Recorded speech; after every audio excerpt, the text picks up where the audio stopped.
Kailey. Professor Kailey. And I'm Professor Annie. And everyone else is less important than us. Remember that. Anyways, we're going to be teaching you about the Texas Revolution. Let's go to our first unimportant person, Professor Rebekah. Hi, I'm Professor Rebekah. Firstly, I'm going to teach you about the Enlightenment. The Enlightenment was the start of science and technology. And where would we be without Apple products and TV and computers? No, I love you. Okay, well, basically, the Enlightenment challenged the idea that kings had the God-given right to rule over all you peasants. Well, in the 1700s, the kings passed on that idea to their sons and their sons, and so on. The Enlightenment was also the age of reason. Everyone wanted the government to listen to their rights and interests. One of those people was Father Hidalgo.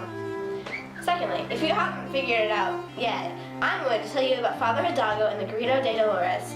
Hidalgo worked with farmers who worked in some not so very great conditions. He didn't approve of the way they were expected to live and decided, I'm going to overthrow the Spanish government. On September 16, 1810, he decided to give a speech that's known today as the Grito de Dolores, or the Cry of Dolores. So he really wanted that revolution, but his army was very poorly armed and trained. This is really, really sharp. I'm so sorry. It's flesh.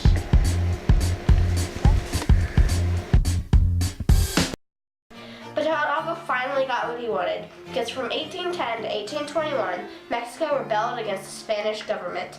And in the end, a war was fought, a treaty was signed, and Mexico was independent. Now back to Annie and Kailey. Well, that took a lot of time away from me, but I guess thank you, Becca. Thanks, Becca. And now to Professor Hello Roxy. everyone, my name is Professor Roxy. Okay, so first of all, I'm going to be teaching you about what encouraged the Texas Revolution. Basically, the Mexican government and the Texas government were arguing about some things.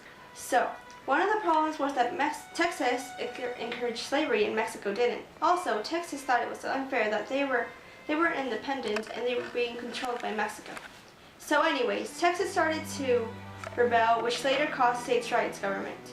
This law was made during the Constitution of 1824, and it stated that each state was going to be able to make its own laws. As Texas started becoming more independent, more people started immigrating there. It was mainly because there was a lot more land. Eventually, Stephen of Boston, a very respected impresario and lawyer, brought a group of 300 families, the old 300, to Texas. Thanks for watching, and now back to Kailey and Annie. Thanks, Roxy, for taking time away from... Thanks, Roxy. And now to Professor Kailey. Ew, you lick my hand? Hello, remember me? One of the most important people on this show? Well, I'm not just a lovable host. I'm also going to teach you about the Texas Revolution. Well, part of it anyways. Firstly, if you're going to learn about the Texas Revolution, you must know about the law of April 6, 1830. The law is considered the tipping point in the Mexican-Texan colonist relationship. After the Mexican government got the Mir-Guaytaran report, they added sets of regulations against the colonists' favorite constitution at the time, the Constitution of 1824. Yeah, it was bad. The law consists of 4 parts. The outlaw of slaves, the outlaw of immigration, the banishment of impresario grants, and a customs duty tax for all goods taken out of the country. Yeah, pretty bad for Texans. But now for the Mexicans in Mexico. Secondly, the Battle of Velasco is my next lesson.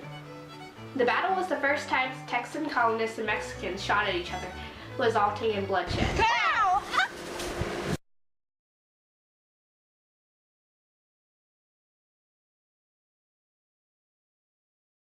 Texas was numbered between 100 and 150, and Mexicans were estimated to at 91 to 200. And in the end, 15 people died, 10 Texans and 5 Mexicans, resulting in a Mexican victory. Yay for Mexico!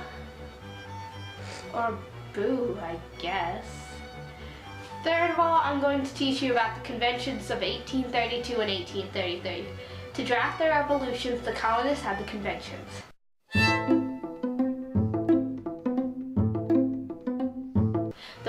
revolutionaries wanted the law of April 6, 1830 gone, obviously. I mean, who wouldn't if you were a Texan colonist and not a newly freed slave, or in Mexico?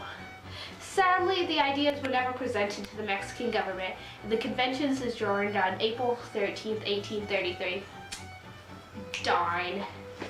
Well, I know how much you loved my lessons, but regrettably we have to get back to me and the other host. Well, Kailey, I know that was the best lesson yet, and probably the best lesson ever. Well, now let's go to Professor Hayat. Hey, you didn't thank me. I don't think your head needs to get any bigger. Hey! Now for Hayat. Hi, midgets! I mean students. Today I'm going to tell you about a battle. Oh, another convention. Battles. The first battle was the Battle of Gonzales. The Battle of Gonzales was fought to uphold the Constitution of 1824, states' rights, which the Mexican government totally ignored and passed the law of April 6, 1830, which the Texans outright hated. Well, basically, the battle was the first military engagement between the Texas colonists and the Mexicans. The battle was fought near Gonzales, Texas, and 140 Texans gathered to protect their cannon from the Mexican troops. The Mexicans arrived, and they weren't expecting how many troops surrounded them. They fought until the captive Mexican troops admitted to being outnumbered and outgunned, and marched out of the city with the remaining troops. The battle was also where he raised the flag with the cannon and stating, "Come and take it." Woo! The convention of 1836 comes next. The delegates were to decide whether they would break free Mexico and become an independent country, or to make the Mexican government uphold the Constitution of 1824. They decided to become independent. They adopted the Texas Declaration of Independence and wrote their Constitution, which was mainly based on the American Constitution.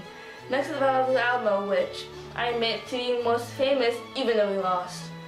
Well, Santa Anna launched an attack on the Alamo. After taking 2 attacks from the Mexican army, the Texans weren't able to fend off the 3rd attack. The Mexican soldiers scaled the walls of the fort, forcing most of the Texans to withdraw into the interior buildings. Let's face it, the Texans were outnumbered. After 20 days, 182 to 257 Texans were killed, and 400 to 600 Mexicans were killed or wounded. A Mexican victory. Now let's get back to Kailey and I Annie. still think my lesson is the best. Thanks, Hayat. Now lastly, let's go to Professor Annie. The saying is last but not least. I know. You wound me, Kailey. You're welcome. Hello, I'm Professor Annie, and I'm going to be talking to you, about the Goliad Massacre, the Battle of San Jacinto, and Texas as a republic, which was basically the end of the revolution. First, let's talk about the Goliad Massacre. The Goliad Massacre was the most ill-famed part of the revolution. It gained much support for Texas. General Jose Urrea reluctantly carried it out on March 27, 1836. Basically what happened is that the Texans were brought out into a field, thinking they were being led to freedom, but then were all shot. Kind of like this.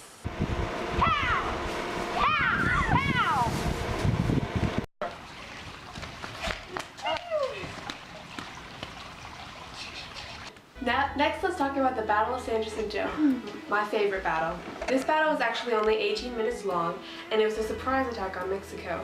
The Mexicans were not prepared. So in the end, we won. Also, we captured Santa Anna, which was pretty much the end of the revolution.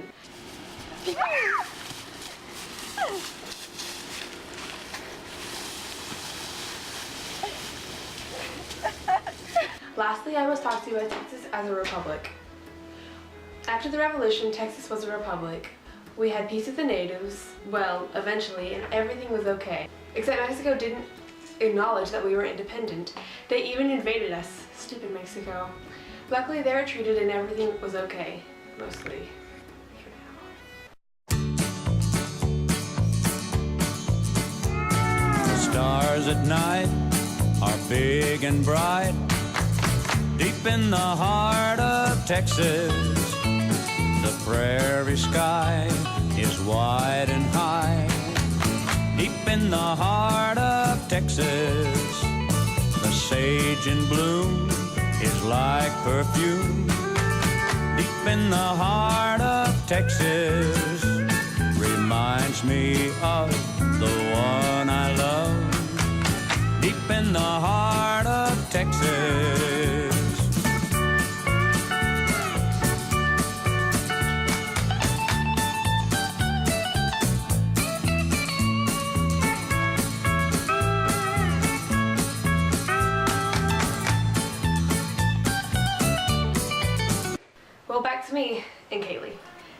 sadly, it's time to go. Boo! Boo! I know you miss my awesomeness, but you guys have to do our activity.